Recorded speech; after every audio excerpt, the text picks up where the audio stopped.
Lagi-lagi aku tidak bisa memikirkan satupun ide. Padahal tempatnya udah sebagus ini loh.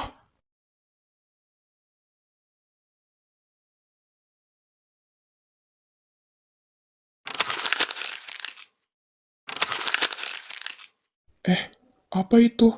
Kelinci? Iya, kasus yang akhir-akhir ini. Iya, itu sudah terjadi beberapa kali dalam 2 tahun terakhir ini. Walaupun tubuhnya utuh, tapi korbannya selalu ditemukan kehabisan darah. Jadi, mustahil kalau binatang melakukan itu. Pasti ini ulah penyihir. Jangan-jangan, masa sih?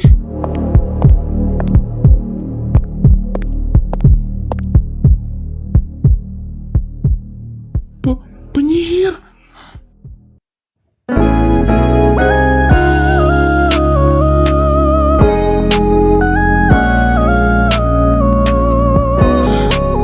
Benar-benar cantik, gak salah lagi.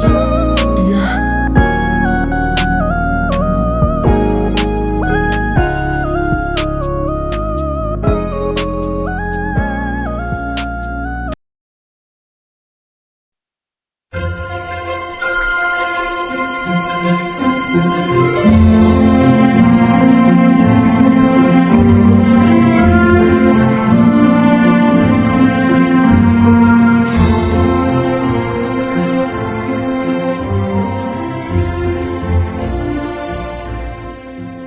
Wah, tidak biasanya ada orang.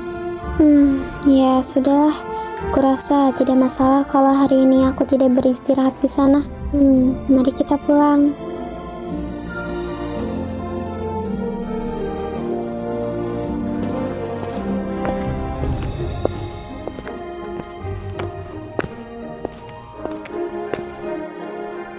tunggu. Ya, cepat sekali dia perginya. Ya, belum sempat menyapanya lagi.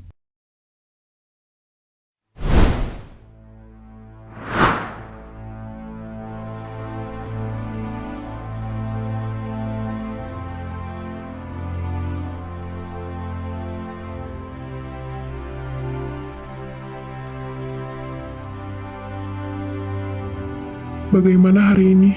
Apa ayah mencariku? Hari ini Tuan Baron pergi seharian, tidak akan mengetahui kalau putranya pergi dari rumah untuk kesekian kalinya, untuk mencari ide lukisan. Padahal Tuan sangat menentang hal itu. Saya berusaha sekeras mungkin agar Tuan tidak mengetahui hal itu. Berarti aman untuk hari ini? Tidak bisakah saya ikut keluar? Tidak. Tapi Nyonya protes. Mengkhawatirkan keselamatan Anda.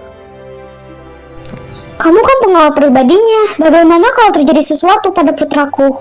Apalagi akhir-akhir ini banyak desas-desus tentang kasus penyihir di beberapa tempat. Aku harap kau bisa menjaga putraku. Baiklah, perintah saya laksanakan.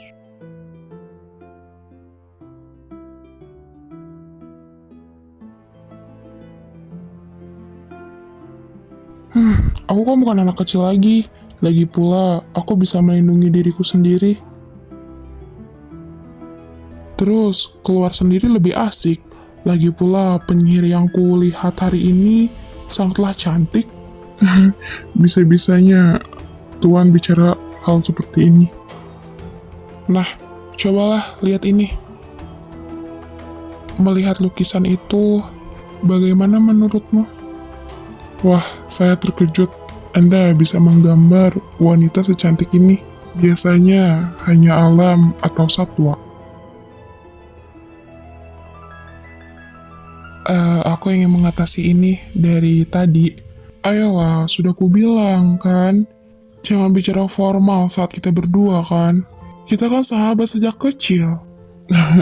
Maaf Tuan. Kau mendengarkanku tidak sih? Hah?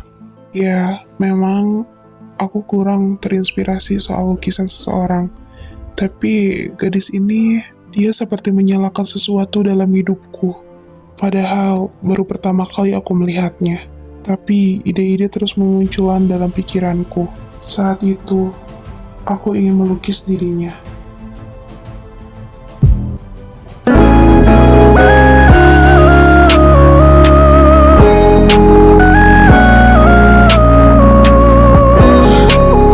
Benar-benar cantik, gak salah lagi.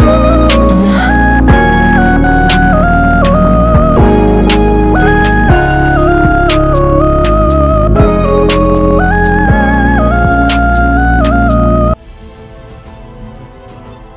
jadi dengan kata lain, gadis itu adalah Musyal Anda. Aku benar-benar tidak terbiasa dengan cara bicara formalmu. Tapi kali ini kau benar.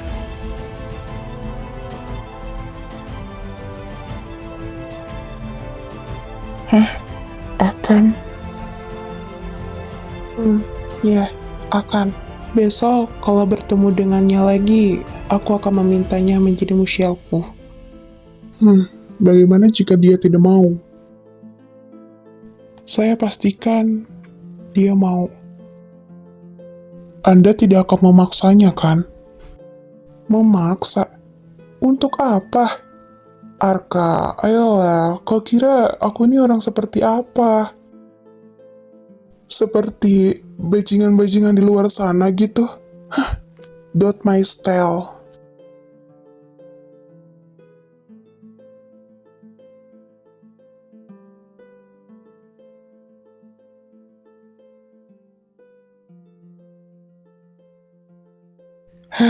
Apakah hari ini gadis itu akan datang ke sini?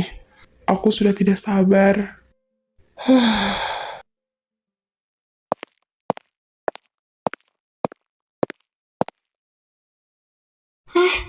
Hari ini dia masih tetap di sini. Padahal kan itu tempat favoritku. Sudahlah. Lagi pula itu kan bukan tempatku. Siapapun bisa datang ke sana kan? Jika mereka mau, ya sudahlah.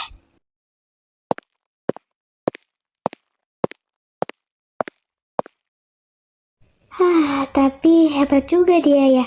Bisa menemukan tempat seperti itu. Padahal cukup jauh dari desa. Apalagi dari hutan. Tapi ya sudahlah.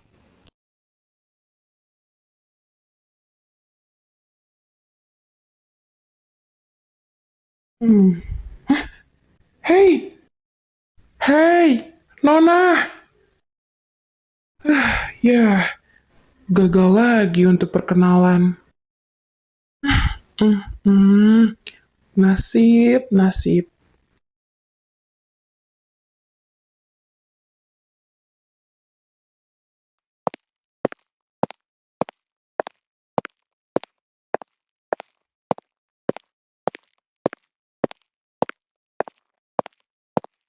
Eva,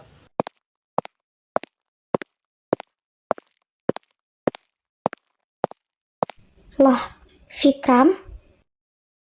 Ada keperluan apa Anda ke sini? hanya datang berkunjung. Begitu. Ya sudah, masuklah.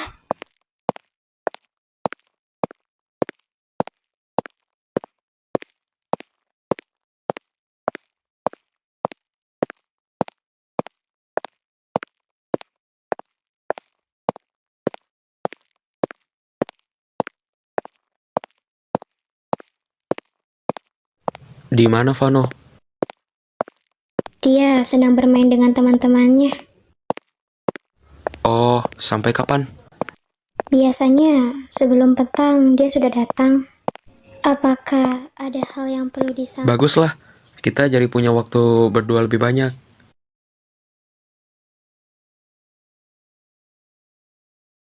Apa maksud Anda?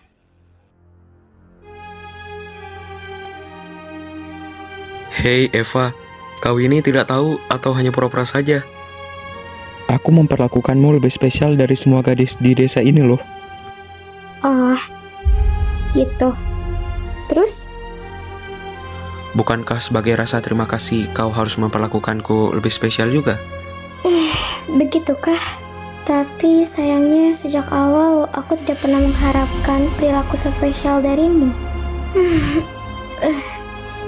Gimana dong?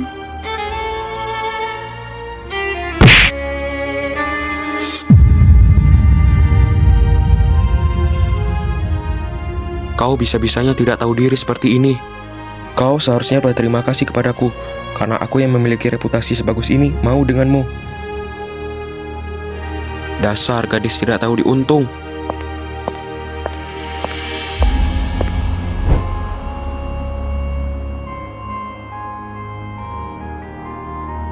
Mengapa menatapku seperti itu? Jangan-jangan kau belum paham juga ya? Hei Eva, aku ini anak tunggal dari orang yang cukup kaya di desa ini. Aku juga bekerja sebagai pelayan dari pengusaha ternama di kota. Ya, meski itu hanya untuk senang-senang saja sih. Dari kedua hal itu, saya rasa kau pasti tahu kalau uang yang kuhasilkan setiap minggunya tidak sebanding dengan kerja kerasmu dalam sebulan. Banyak gadis yang ingin dekat denganku, dan ibu-ibu di desa yang ingin menikahi putri mereka denganku. Tapi aku memilihmu, Eva. Di samping reputasimu yang buruk sebagai gadis membawa sial. Kamu pikir harta dan reputasimu bisa membeli perasaanku? Dan jangan bilang kalau kamu juga berpikir bahwa hidupku akan berakhir kalau tidak memilihmu. Maaf Tuan, jauhkan pikiranmu. Kuharap itu semua hanya candaanmu, Tuan Vikram. Kau ini benar-benar sombong ya.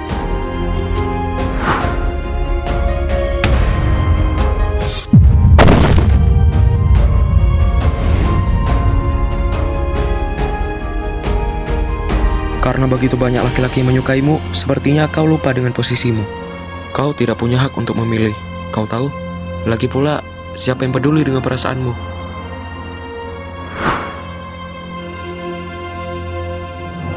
Hampir semua laki-laki di desa ini menginginkanmu, Eva. Kalau kau bisa menjadi yang pertama. Harta dan reputasi yang kau bangga-banggakan itu ternyata telah merusak moralmu. Bukankah benar begitu, Tuan Vikram? Dasar wanita sialan. Padahal kau hanya perlu menurut kepadaku. Ini semua salahmu.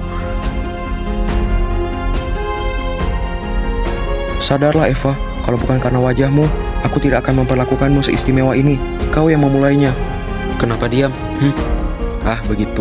Jadi kau sudah menyadari kebodohanmu itu ya? Kamu benar. Maafkan kebodohanku ini.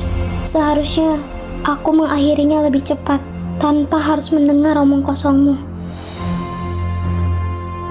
Hei, apa yang ingin kau lakukan, Eva?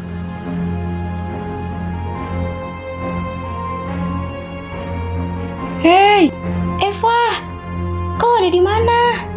Ada yang ingin aku dan putriku bicarakan denganmu. Keluarlah.